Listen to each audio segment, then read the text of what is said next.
Thank you, Mr. Speaker. October 31st is the 2-year anniversary of the groundbreaking report from the Cohen Commission, which made 75 recommendations to protect BC's sockeye salmon. But this Conservative government, Mr. Speaker, has failed to take this report seriously. They failed to move on any of the key recommendations of this report.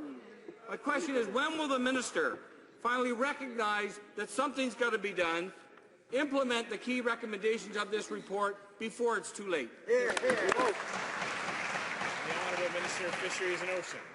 Thank you, Mr. Speaker. It's my pleasure as well to inform the House that the 2014 returns of salmon to the Fraser River are in the area of 20 million healthy fish.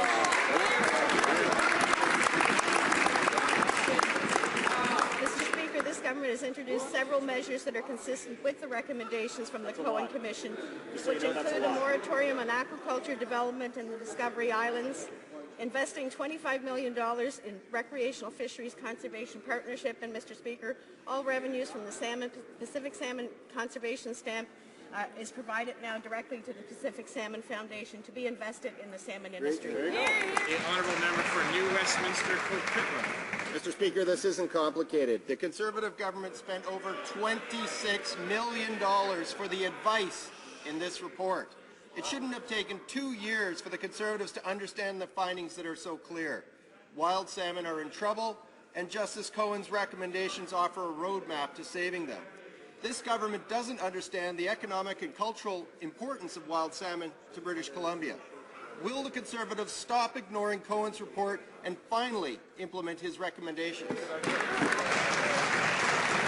Honourable Member for Ottawa.